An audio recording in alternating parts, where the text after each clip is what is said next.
Welcome to The Broker Experience. We are your hosts. My name is Rick Dulai, and I'm joined by Rob Scalisi and Chuck Cascione. Hello. Good morning. Today we're talking about the importance of business partnerships in real estate.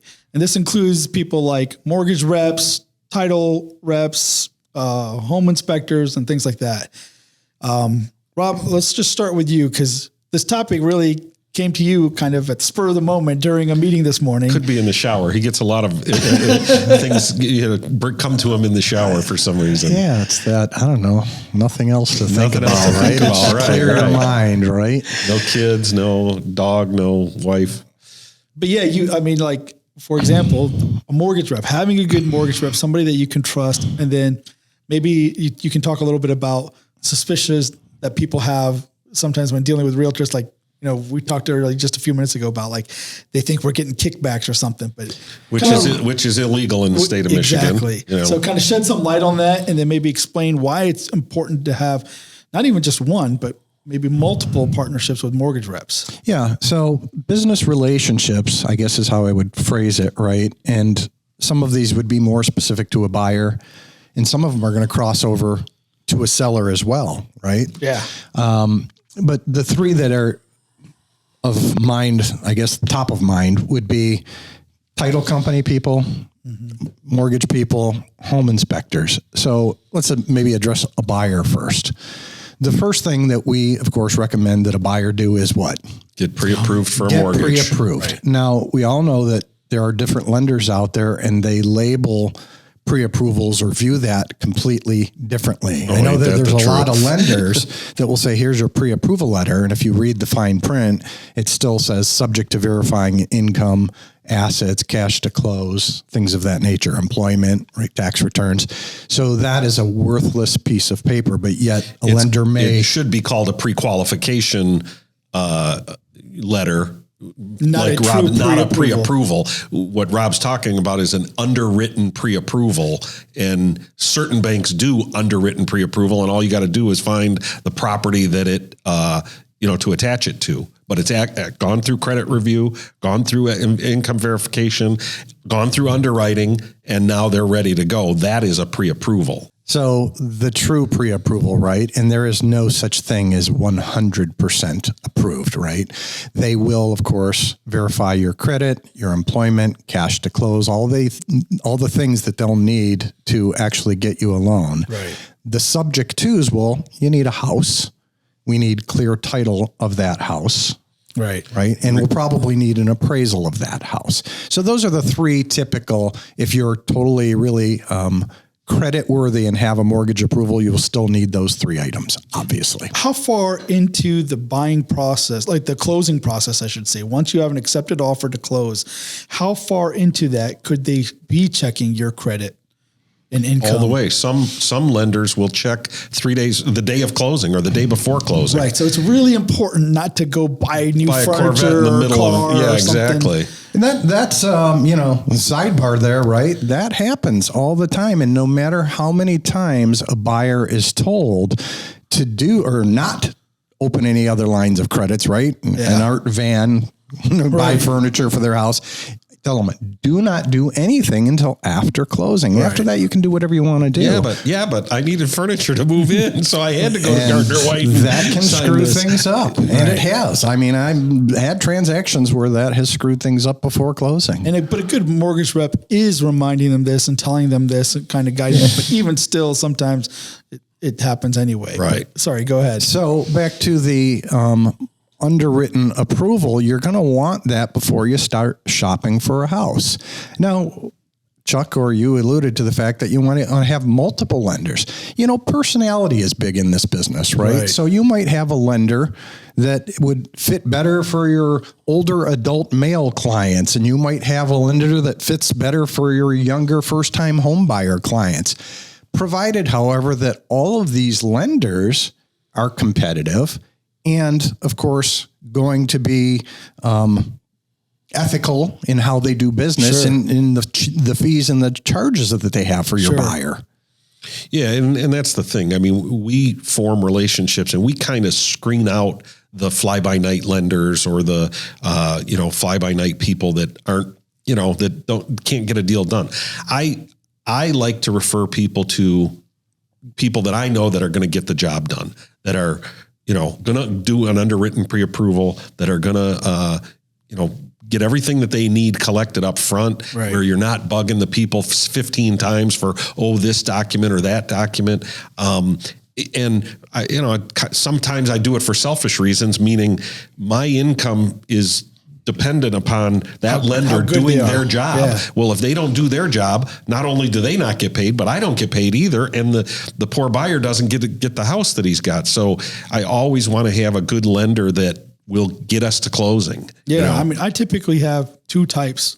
I'll have some clients that they're just want to save money. They want the cheapest guy in town. Right. So I have that guy ready to go. And I warned them ahead of time. I go, you may not get a lot of hand holding and a lot of explanation, but he's going to be cheap. But the problem with that cheap is to really evaluate who's cheapest, you got to get a pre-approval from the three different people on the same day at the same time to get their quote, because mortgage rates change hourly, and it's all got to be the same. You can't tell one guy you're getting FHA, the next guy you're getting conventional, the next guy you're getting VA, because he's not quoting apples to apples.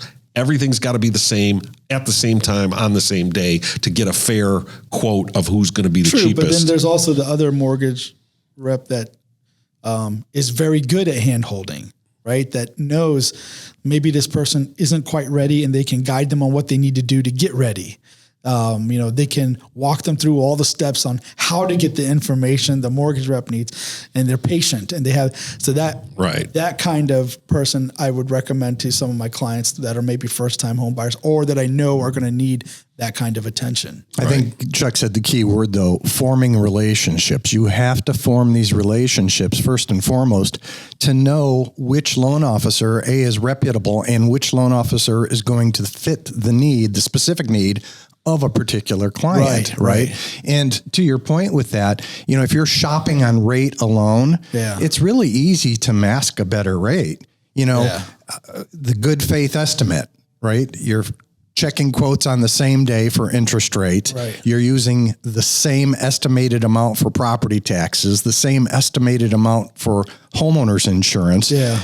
Doing that estimate based on a closing in the middle of the month, beginning of the month, or the end of the month. And is it a 0-point rate? Those numbers buyers will say that, bit. hey, this rate's 0.5% down. Well, let me see the good faith estimate.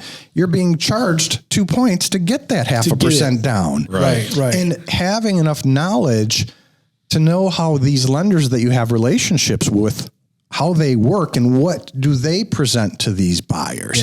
And from a buyer standpoint, they may think, oh, you're getting some sort of kickback or money back by sending me to these lenders, which is not legal and simply is not true, assuming you're working with somebody that's reputable. Right.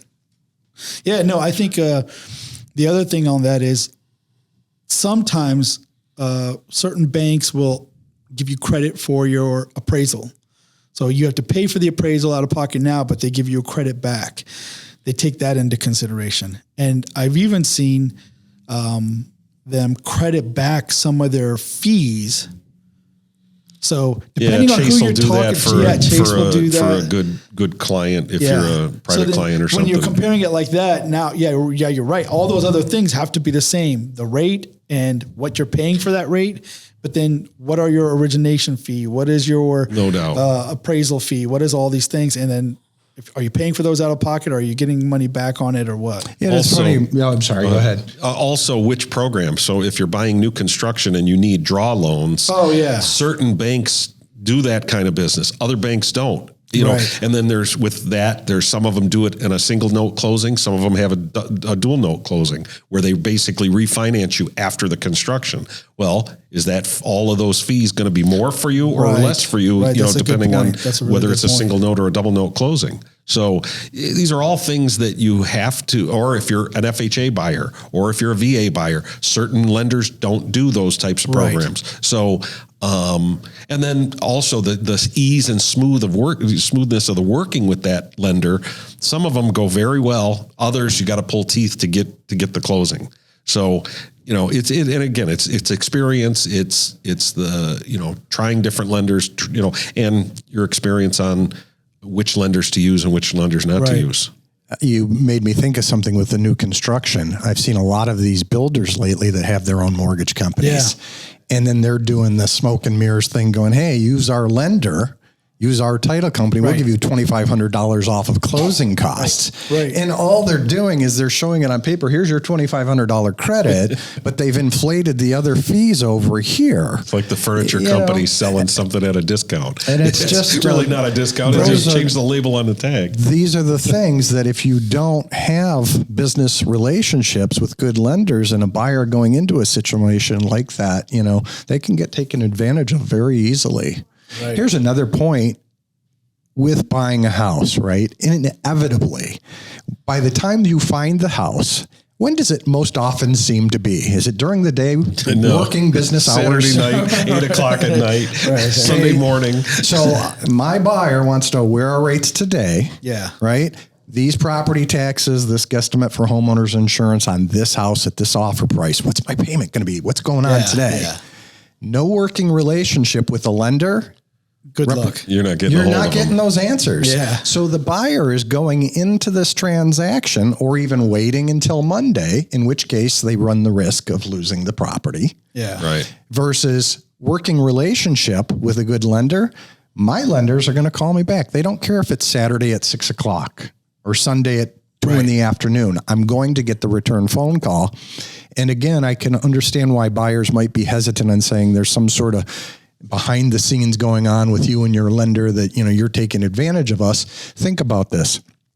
If I'm constantly referring people to my lender and they take advantage of a buyer. Yeah.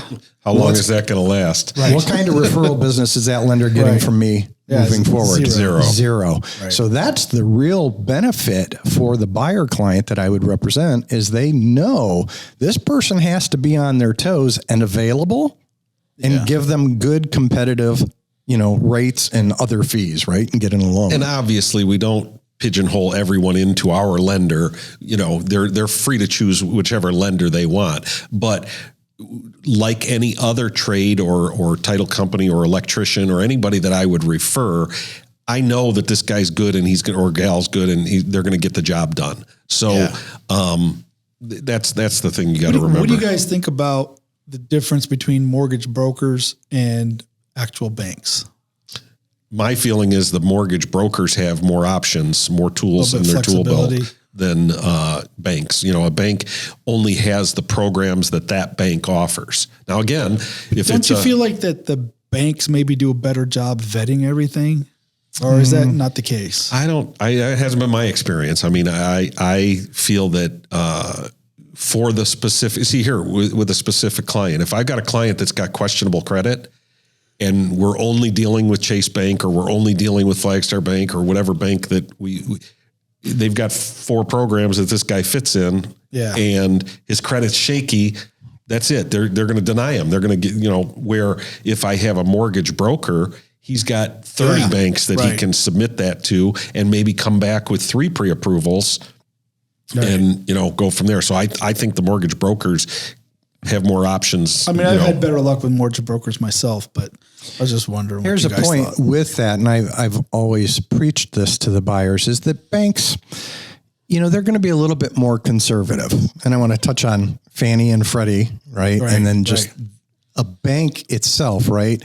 They do checking accounts, they do savings accounts, they do home loans, they'll do a boat loan, they do CDs, they do investments and all of that, right? Or they don't. Where as a mortgage person, that's all they do is mortgages. So they're a little more specialized, I feel. Fannie and Freddie, right, is typically the product. You need to explain what is Fannie and Freddie. We're talking about Fannie Mae and Freddie Mac, but what are they? Fannie Mae and Freddie Mac are basically the government lenders, and there's two, so there's competition. Yeah. In my opinion, it's the same. It's the same thing, Yes. right? Yeah. There's only the other one the because secondary we have to market. It's the create, secondary mortgage market. Yeah. Are you competition. saying that the government has set up a binary choice and it's all the same anyway? Yeah. Yeah, You basically. mean like Democrats and Republicans? Yeah. So Fannie and Freddie basically are the entities that lend money to lenders to lend to consumers to buy houses. Yeah, it creates a big circle Ponzi scheme. So Fannie and Freddie set the guidelines on how you qualify for these loans, right? How any lender, be a bank, mortgage company, whatever, underwrites the buyer to qualify for these loans that they're getting, right? Right. So a bank could not follow those guidelines, but if they did, their loan isn't insured by Well, either their one of them. loan and it isn't can't be saleable to sold. Fannie or Freddie. So, Right. So they can't sell the loan to them. Well, because they don't meet the let's guidelines. just back up a second. They're not going to not follow the guidelines. Of course, that's what I say. Right. They could, but they're not going to. They're always Here's going the to there is a difference. couple local banks that do their own thing, Maybe like and a they're credit union shelving type they're or shelving the something. Yeah, loan. that's called portfolio lending, which we Yeah. could talk about as well. But let's just assume. So every lender is following these same guidelines, Fannie right? guidelines. Here's the big difference. The guidelines are not these black and white things. Oh. They're open to interpretation. So think of it this way. If you hired an attorney to represent you in a lawsuit and you gave them all the facts, might not one attorney versus another attorney set up your defense completely different right. based on their interpretation of the law, their experience, and how they present it to a court? Well, to me, a good loan officer is very similar. They're going to say, okay, here's your scenario. These are the guidelines, and I believe that we can get you a loan based on my interpretation of this guideline. Yeah. And they sell that to the underwriter who's underwriting that loan. And if you don't have a knowledgeable loan officer that's convincing or knows those guidelines well enough to present this case, right? Your Then it's gonna buyer's fail. case to the underwriter, they may get denied. Right, And it's oftentimes, Rick, that I've seen a buyer go to this lender completely denied, and the exact same scenario, that same buyer goes to a different lender, different loan officer, presents that case to an underwriter, and it gets approved. And it gets approved. And it's like us. We work on commission. Okay. A loan officer at a mortgage company works on commission as well. Right. So if they're not successful in presenting that case to the underwriter, they don't get paid. Right. Some people at banks get paid by the hour or get paid by the salary. So they don't really have that vested interest to get it sold to the underwriter. If it doesn't work, I'm still getting my paycheck. You know, so where it's not true with a mortgage broker. So how many mortgage reps do you think is good to have in your quiver? You know, if you're trying to build your business and be successful and make sure you're covering all your bases. I think that's hard to say. I mean, it's scalable. It's all how, you can't, doing as much volume as we do, you can't say, 1, 2, 3. Okay. You need to have quite a few, half a dozen that that can get the job done. And again, depending on the situation, is it new construction? Yeah.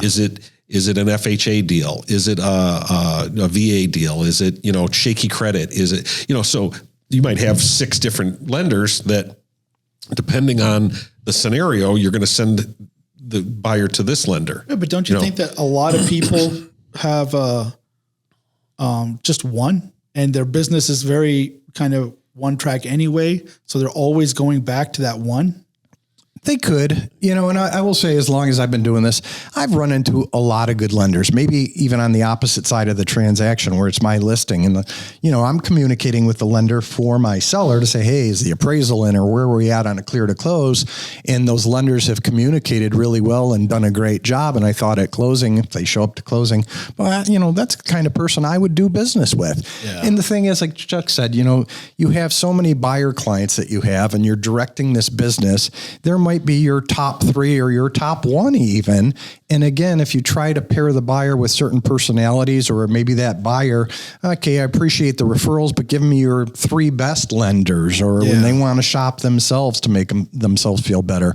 But I think that, you know, I could probably rattle off a dozen loan officers that I would do business with. Yeah. Or if my client has a relationship with Chase, let's say, or Flagstar or whatever, and they do offer those discounts to that, then you may direct it more to that guy, because, you know, I think I get at Chase, because I'm a Chase Bank client, I get like a 1/4 point discount, you know, and then discount on closing costs and things like that. So I think they'll pay your appraisal too. Yeah, those got to be factored in, you know. Or if you're refinancing something, you know, if you're refinancing Chase to Chase, or you're you know, it goes a lot smoother when that happens. So, you know, but okay. So mortgage reps, I think we covered that pretty. Oh yeah, I think, well, we could probably go on for a whole nother hour hours on that. But the other people that we do business with, if once the mortgage is solidified, typically we're going to go to title next. Well, home inspection first. So I guess we should start there. Yeah, so home inspectors. Home inspectors. So thinking about a home inspector as a partner in your business. Again, I mean, you don't want to get right. You don't want to start. Maybe first of all, you don't want to get stuck on just 1 or 2, because, you know, availability, right, and all kinds of stuff like that. But the other thing is, there's enough difference. The differences in home inspector to home inspector is quite vast. Oh my God. Right? It's very first of all, there's no licensing for home inspectors in Michigan. Yeah. There may be in other states, but in Michigan, there's no specific license as a home inspector. So the next best thing would be a licensed maintenance and alterations contractor, or a home builder license. Okay, so those licenses very easily transfer over to home inspectors, but, you know. But even one home inspector, I mean, you might have a bunch that do great inspections, but one is super talkative and loves to chit chat with everybody. And your buyers may even enjoy that because they're getting a lot of information out of it. And then on the other hand, you might have somebody that's a lot more technical. They're quiet. They get their report done and they just, you know, whatever. And there might be buyers that appreciate that style more, but they vary quite a bit. So how do you build the right kind of relationships with home inspectors, and how do you view them in your business? You know, when I first got into this business, you know, we were told, you know, you got to get a home inspector, and, you know, so you just, hey, get a home inspector. And the first few that I went on, I was really not impressed. You know, and these guys, to back up what Chuck said, there's no licensing required. A lot of these guys go to, I don't know if it's a trade school, like ASI, something like other. like the American Society of Home Inspectors, ASHI, or NIBI, the National Institute of Building Inspectors, and they get these certifications. But these guys are generalists, and not always, but sometimes you might get a plumber who is also doing home inspection, or an HVAC guy who's doing home inspections. And most of the time, people in trades, right, have a pretty good knowledge of conditions of roofs, or general plumbing knowledge, or HVAC. So these guys, you have to find somebody that's knowledgeable and thorough. And like you said, I've noticed that the people, the chatty Cathy type ones, they get off track and miss items in the house. And I've seen other inspectors who are just very thorough, and they have a method to what they do, room to room, area to area, and they look at every electric outlet and they don't miss things. Things that I've noticed as of recent is the technology, how things have changed, right? Just like our purchase agreements, all handwritten in the day, right? Inspection reports used to be the same way, handwritten. Now we've got everybody with their iPads or their cell phone, and they're entering information, and you get this very pretty, very specific report emailed out, which is nice should they identify problems. Yeah, my guy's got a tablet that hangs on his neck, and, you know, he'll come in and take photos of anything, and it's right there. And then he types his checks, does his check boxes, well, and what's does his interesting notes. is actually there's an inspector that you turned me on to that I loved him when I first started. Like, he was great, but times changed and he didn't. But his methodology was he would go through, he would get to a certain point, and it was a break time. He would go in his truck, get a cigarette, and sit there and hand write all the details of what he just inspected. Then breaks over, go back in, do the next section of the inspection. Break time, go sit in the truck, do the next batch of notes and writing everything out. And that was great because he was good at his job. And at that time, when you're done, he could just hand you his report too, because he spent the time as he was going. Now they email it. Now they email it, but now it's a little bit, I like it and I don't like it. One of the things is this software that they use, like you're saying, they take the picture, they actually have drop down standard text that they pick. Right, so from a pick list. And then it types it all into the report. Which doesn't always fit every exactly, application. Unless they take the time then now to type in additional notes, which a lazy inspector kind of doesn't do that. They'll just kind of quickly go through, take the picture, tick, tick, tick, next picture, tick, tick, tick. And then I don't know how great of a report you're getting. This is an industry that was created by real estate agents to get the liability rock out of their pocket and put it into somebody else's pocket. That's how this started. Okay. So, but that being said, you sold me this defective house. Well, no. Well, that being said, you had it inspected. Yeah, the whole reason for getting a home inspection is, when a buyer walks through a house, you've got my eyes or the real estate agent's eyes looking at the buyer's all starry eyed. Oh my God, look how, the Christmas tree's going to look great over there. And the fireplace is beautiful. We're the voice of reason. We're the, hey, think about this. What about this? What about this? And so we're walking through it, looking at it with our eyes, and through experience, we've got a lot of experience, so we're going to see it. And hopefully the agent does, because you're talking about you or I. We're not talking about every agent out there. They might be looking starry-eyed too. Oh, look at the fireplace. Right. Yeah, I'm sure that happens. Then I typically want that to happen when it's my listing. Then the next thing is the home inspector's coming in to look, or, before that, mom and dad and whoever the decision makers may be. But, then the home inspector's coming in and he's doing a deeper dive than we did into the electrical box and the HVAC system and the, plumbing and settling and grading issues or weather tight issues, with caulk and things like that. And some of the technology they're using, it's not just their iPad taking pictures and notes. They got easy ways now that they can measure for moisture. They've got in a guns. Wall. They got these guns that they can measure. They can measure leakage, temperature leakage, changes in the walls. If there's air leaking, gas leakage on a furnace. They're using sniffers, drones to inspect the roofs, which is a lot safer because we've heard horror stories of inspectors falling off our roofs. Right. I just did my Con Ed for my builder's license, and the whole thing, the majority of the online thing was all these horror stories from OSHA, just people falling off roofs and falling off of this, and it's crazy. So drones, that's a pretty cool technology. Good idea. They Real can good get idea. in detail, very zoom in and kind of take all these pictures. The downside of that though is unless they get up into the attic and see rotting wood, walking a roof, you find soft spots. Soft spots, yeah. But I think that's what a lot of them are doing now is they look in the attic and see what's going on.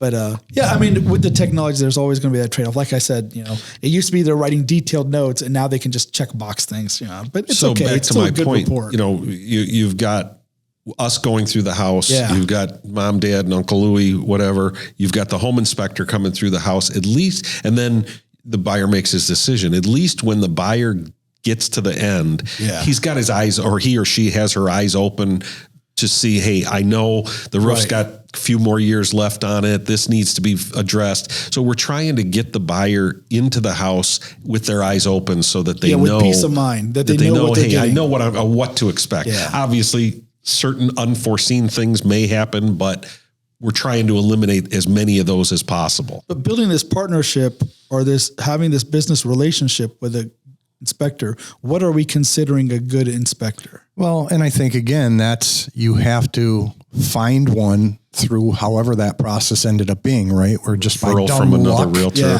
That the guy showed up and you went, wow, I really like him, or they impressed me. Yeah.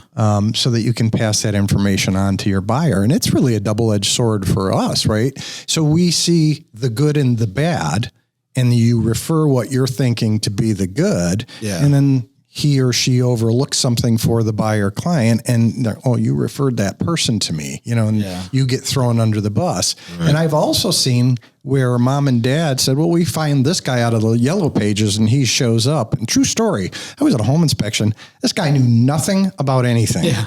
And he's staring at the water heater like it was going to, I don't know, pour him a beer or something. And he's going, I don't know how old this thing is. Turn and into a literally, transformer. there was the big green city approval inspection sticker on it, like new in 2020. Yeah. And this guy didn't notice that. Yeah. And I kind of just casually pointed, well, it says it was installed in 2020. Yeah. Oh, yeah. Good catch there. Idea. You know, I had that happen too. I had one where so what I'll typically do is I'll recommend one or two inspectors and I'll tell them, go on Google or ask friends that have bought houses who they recommend and just pick one that you feel comfortable with. Well, this particular client, they ended up picking the cheapest one they could find. That happens a lot. And he's a young kid. He shows up and the whole inspection, the house is like, I don't know, 2,200 square feet, something like that. The whole inspection took almost an hour and he refused to check any of the appliances. He also refused to like move anything to like look behind anything. So, and then at the end of it, he was only cheaper by like $15. So it's still like a $415. That was by inspection. design. I'll bet you. Yeah. He just was just a little bit cheaper than everybody else. For everybody to come my way. And then when he was done, they were kind of looking at me. They're like, do you think he did a good inspection? I was like, no, I don't know where you guys found this guy. Like I just told them bluntly, I go, that was not a good inspection. Google, cheapest inspector out there.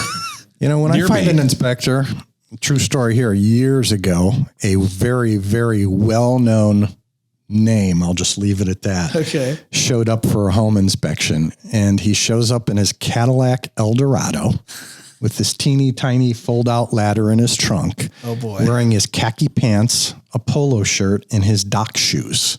Oh, wow. That was the inspector. Yeah. You know, and he opened his introduction up with, don't worry, I'll find something wrong with this house because that's what you're paying me for. Oh, wow. Yeah. I mean, it's ridiculous. That's not someone you want to have a good business relationship with. The guy He's ruining your business. Check your ego at the door, dude.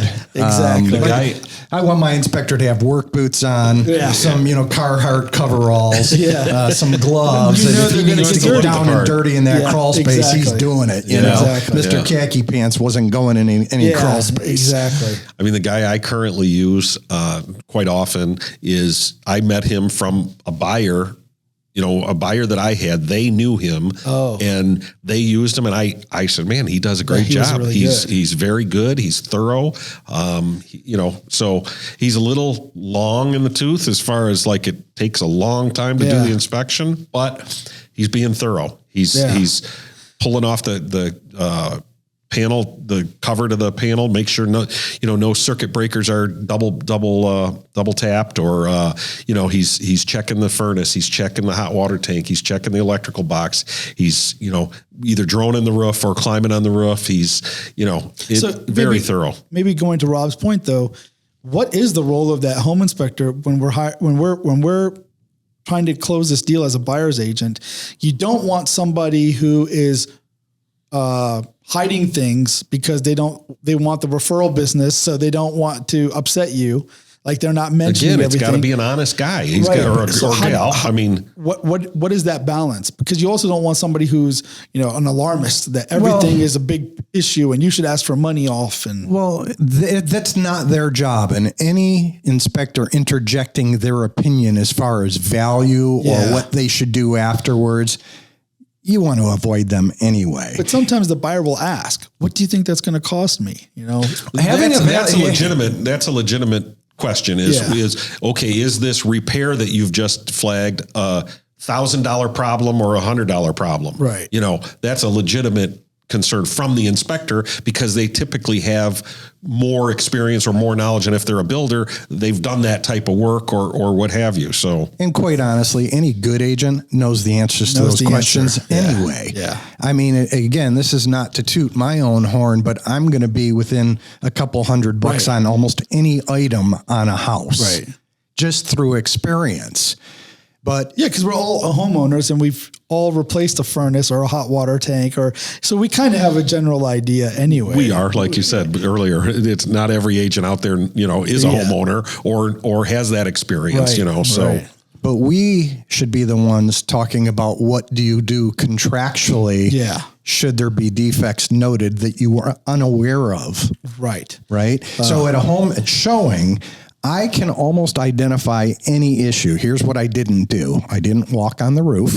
Yeah. I may or may have not gone in the attic, just depending on whether it had pull down access or not. I didn't pop it and get a ladder and go up there.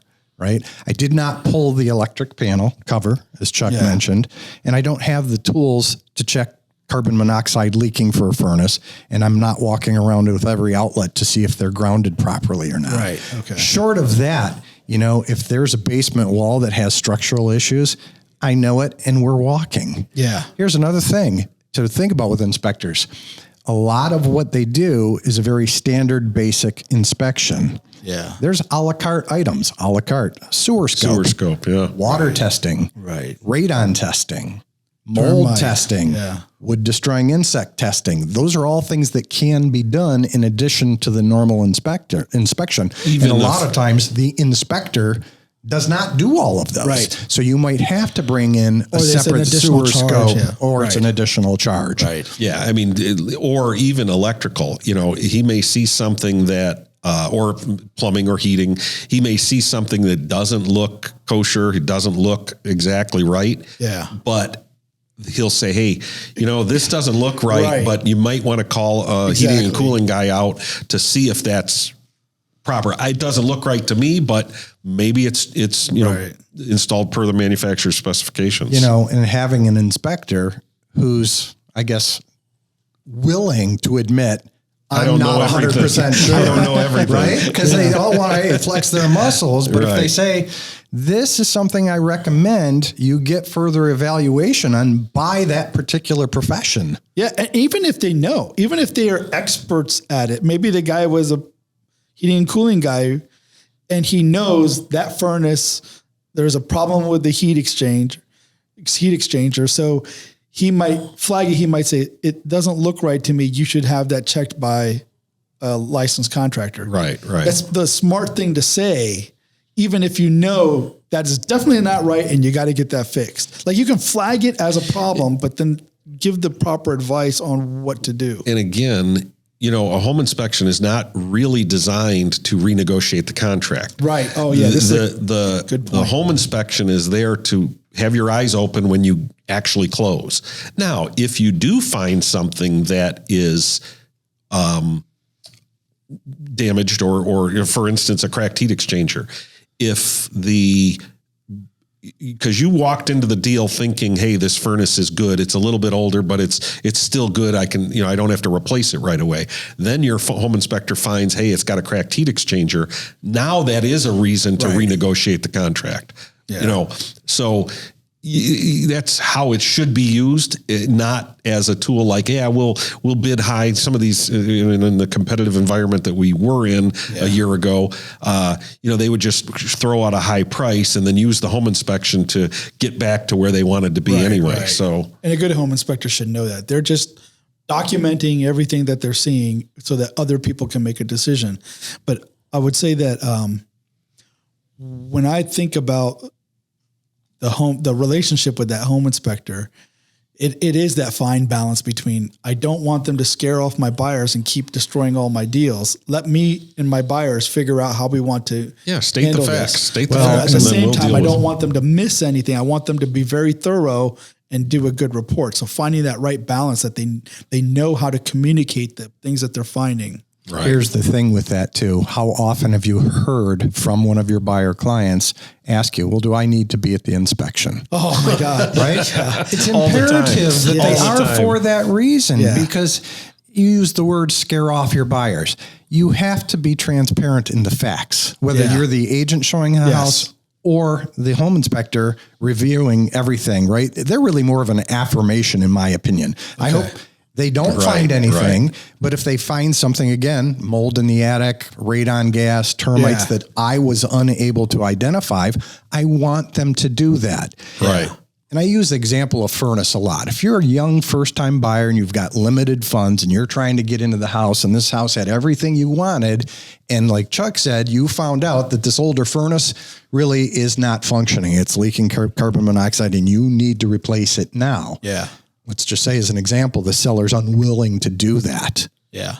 You have to decide, do you have the funds to shell out for a new furnace or not? After you've paid for your closing cost and your down payment and your new furniture or whatever else you need, then you got this expense. And furnaces used to be, before COVID, furnaces were kind of cheap. Yeah. Now, not anymore. Right. I mean, and then also the new SEER standards and everything, the furnace and the air conditioning is pretty expensive these days. Yeah. Before we move on from home inspectors, what do you think about the companies that offer, some of them do. Some of them offer certain types of warranties and insurance. The others will also check all the warranty and recall information on the things that are in the property.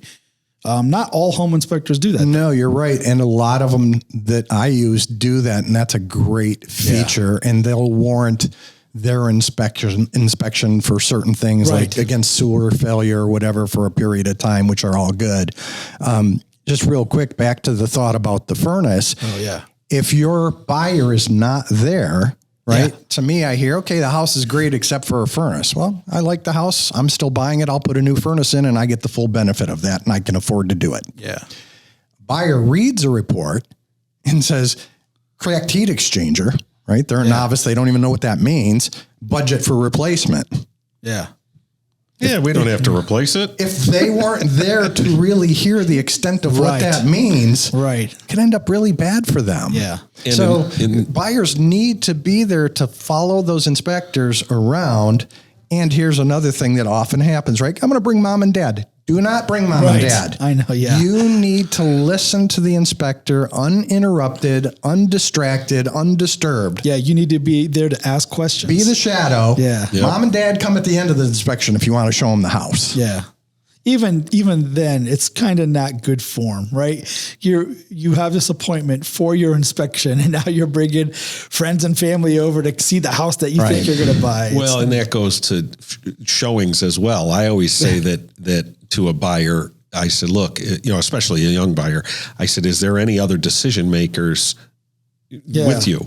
Because it's not fair to, let's say, dad, because they're usually the ones that put the kibosh to it. But if it's not fair to dad, if you take them, if you look at 50 houses and you come up with the one that you're going to buy, and then you show it to dad and dad says, no, you can do better. Yeah. Well, dad didn't have the benefit of the 49 houses before that, so that he's comparing, hey, that one was garbage. This one needed this one needed that. Now he gets to home 50 and it's like, oh yeah, this is the one to buy for the money that you have. So it's really not fair to you or to the buyer or to dad that he didn't get the benefit of those earlier showings. Yeah. So he doesn't realize this is the best one of the bunch for the money that they have to spend.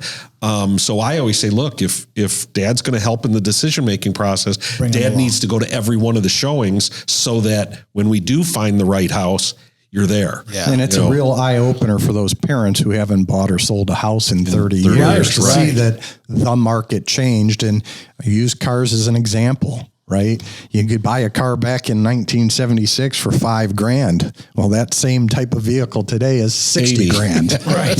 So the car market changed. So did the housing market. Right. All right. Moving on from home inspectors, title company. That would be the next step is, now a lot of brokerages do have relationships or business relationships with title companies. And in full disclosure, we do as well. Yeah. Definitely. But whether you do or you don't, you want to make sure that title company handles things in the similar fashion as the mortgage companies, that they're going to get the job done. They're going to get the job done in a timely fashion. And what they're going to insure and they're not going to insure. There's different rates wise. Everybody's pretty much, it's all standard. It's a regulated fee. It's regulated by the insurance industry of Michigan here. But the things that could differ are maybe some of the actual closing fee. Or recording fee could be a little bit different. Recording fee at the county level is always the same, but if they could charge you a fee on top of that. Yeah. So that could be an additional charge. So really you want, okay. So when it comes to the title company though, there are these different players that you're relying on, right? You have people that are examining the title. Yep. They're trying to figure out, The chain of title. Yeah, the chain of title. Is there any liens? Blah, blah, blah. Then you also have the people that are coordinating the file, getting it ready to close. And then you have your closer. They're all three distinct people. And you need a title company that is competent in all three areas. Absolutely. And, getting back to I would, if I have a buyer client, I want them to use my title company for another reason too. If there's ever a claim against the title, or somebody missed something, or something happens, I know that my title company is going to treat that customer right. Yeah. They're going to fight for them. They're going to do what they said they were going to do and defend that title. I don't have that relationship with the other side's title company. Right. I have it with my title company. So the same thing with, if you're going to do repairs, going back to the home inspection, let's say the furnace is going to be repaired. I would rather my buyer pay for and install that new furnace because he or she gets the warranty. Right. And they have maybe the relationship with the vendor that they paid, the heating and cooling guy that they paid, so that any warranty issues, anybody going back to it, my buyer is covered. Same thing with title. Yeah. I want to use my title company on my buyer's side, because if there's ever an issue, and they're not getting the satisfaction, I make one phone call to the, owner of the title company, and it's taken care of right away. They're even on the listing side. Now, I always, when I get a listing, I pretty much go ahead and order pre-title at that time. Smart. I mean, that's maybe. Why would you do that? Yeah, well, exactly. Right. I mean, for people listening, any issues that may come, there could be like a secondary line of credit or something lien, from 20 years ago that they forgot about, that they did never discharge. It's paid off. It's not, but it's still on there, and you have to have the discharge in order for it to come off. You find that early on before you're as down an the road. agent. You could be talking to Sally Bell, and it's really John Bell that owns the house. Well, Right. your question has got to be, where's John? Yeah. Oh, he died. Well, this only has him on title, not you on title. I know you're his widow or whatever, but you want to find that out immediately when you run pre-title, so that you know how to deal with it later. So let me ask you this though, because I've only ever worked here and I've always worked with our title company. And I've always done it that way. Is that a common practice for title companies just to do for any listing? pre-title? Or do they like to wait until there's actually a contract? Because what if you lose the listing or they take it off the market and they've done the work? There is a small fee to run the pre-title, but they that gets. If you have a good relationship, Right. though, you don't. Well, and that's part of the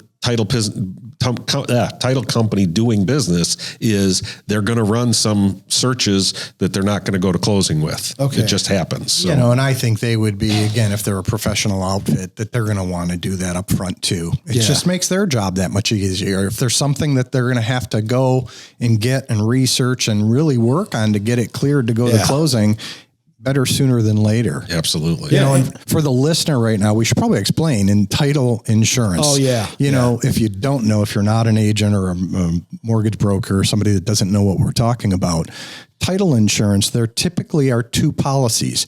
Two policies when a mortgage is involved. Yeah. Only one policy if the buyer happens to be a cash buyer.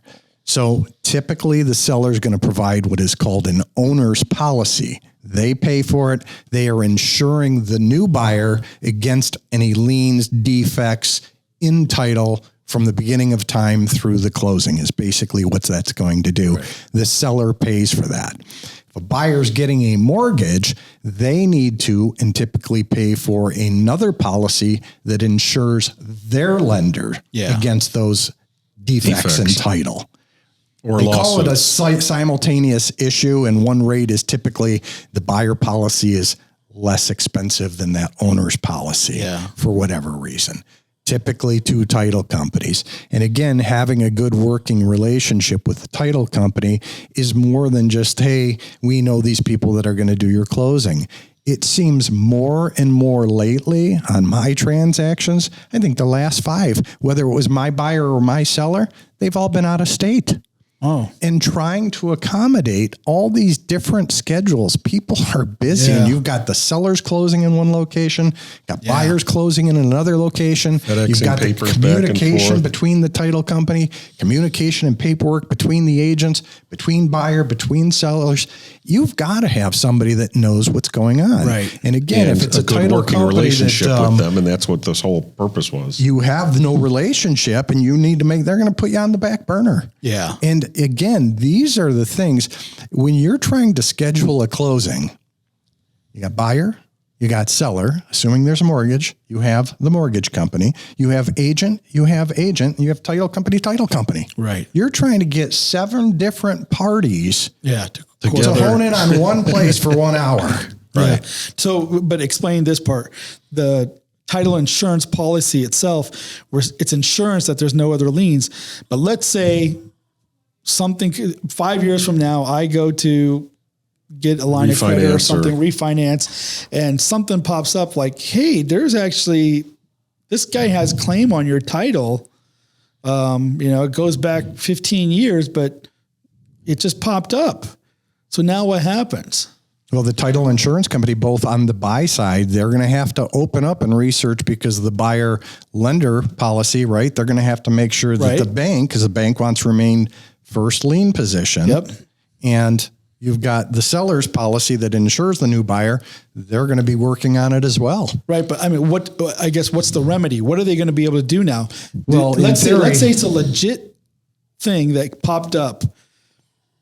What is the title insurance policy doing to fix that or remedy it or pay out on it? Well, here's what happens. If that seller, let's just pretend our buyer at the time is now a seller, right? Yeah. So this is how it was discovered. Okay, yeah. And somebody has to be paid for and it's a legitimate lien. Those title insurance companies are going to work together and they're going to get that lien paid for.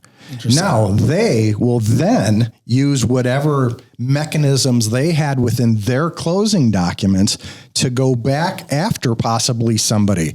As an example, let's just pretend that a home seller was not forthright and maybe took out an equity loan just before closing. So between the time the house was sold and title work was originally ordered, showing that it's a clean title, Yeah. and they go and do an equity line on the house and use that equity line to buy a new boat. And they figure, we sold our house, we're gone. We did this and there's a lien on this property. Yeah. That seller at closing probably signed an affidavit that the title company said, are there any other people that have an interest in this house that we are not aware of? Right. Yeah. And they're going to use that affidavit to go back after that seller. Because it's fraud at that point. Yeah, so that's they've fraudulent. got But what if it was mechanisms. a mistake? They were working off the wrong parcel ID or legal Well, they description, could- and they they can- never noticed it until They now. can track down the old bank and find out who that was or who had the lien.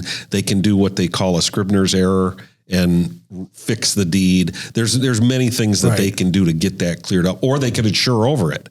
They can say, yes, we know that this potential claimant is out there, but we're going to insure over it because we've got our bases covered. Okay. So And at the end of the day, they may have to pay.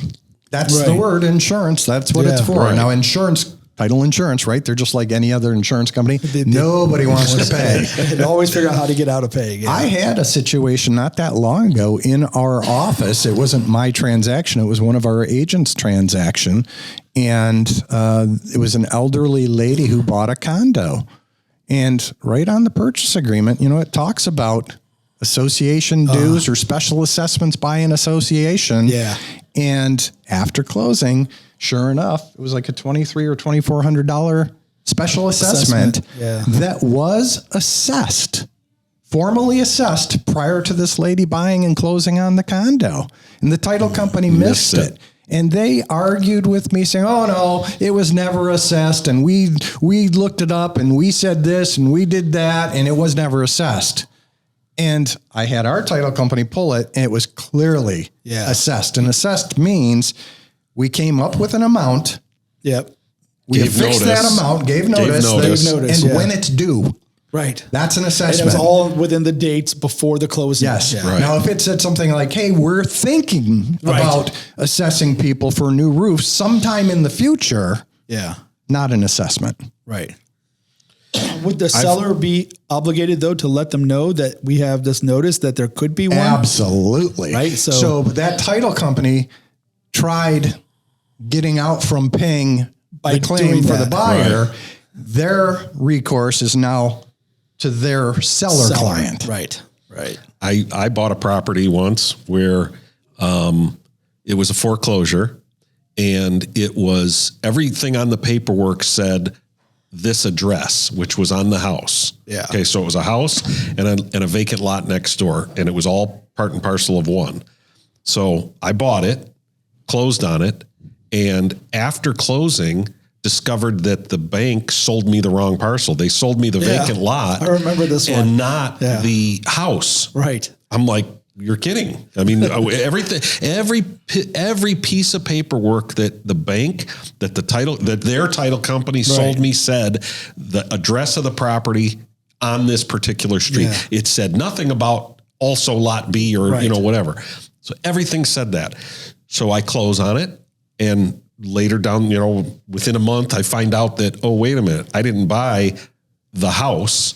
I bought the vacant lot. Vacant lot next door. Instantly, I went to the title company and said, and it wasn't my title company. This was Yeah. the bank's title company. And I said, hey, this isn't right. Every piece of paperwork, every purchase Yeah. agreement, everything said this address, not vacant, same, Right. So it took about a year to do a suit for quiet title.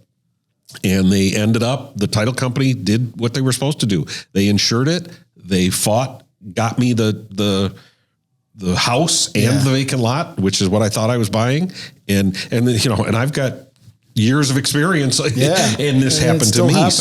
So it truly can happen. And the title insurance company, in this case, did what they were supposed to do and insured the title. So let me ask you, you were buying the lot and the house? Yes. Okay. It was a you- foreclosure. And you only got the lot. The lot And at they closing. two separate parcel ID numbers? Yes. So here's what he just Actually, said too. actually, I knew that the lot came with the house, but when we closed, there was something that came up where you weren't getting the lot. And I didn't care because I house, didn't of want the lot. I wanted the house. Now, Yeah. it did come with the extra lot all along. When the person who got foreclosed on bought it, Yeah. he bought a house and a lot, vacant lot next door. Always. But somehow they attached a lien that they foreclosed onto the wrong Probably property. he bought like a double lot and then split it, and then they didn't catch that, and they had the wrong one when they filed. I It had can't to be speak something to what like they that. did beforehand, but Yeah. it was, but anyway, go ahead. So I was just saying, here's an experienced guy, right? And he just alluded, I'm experienced and didn't catch Yeah. this. And it's oftentimes we get these title commitments in. You brought up ordering pre-title to see what's there. And how often does an agent, whether it be for your seller or for your buyer, check that information and go, actually read parcel it. ID number, let me pull public records. I'm going to Exactly. read this legal description as compared to what's on the title commitment Yeah. and really do a thorough check. Yeah. Because that kind of stuff can slip through the cracks if you're not doing it and not looking for this. Most of these agents, again, don't even care about whether they got a title commitment or not. And then if they do, they're not even looking at it. And yet these are all things that we really should be looking at in the title commitments will show whether Absolutely. taxes are paid or not paid, Right. et cetera. One time I had a client who was bought a vacant lot and was going to build a house on it.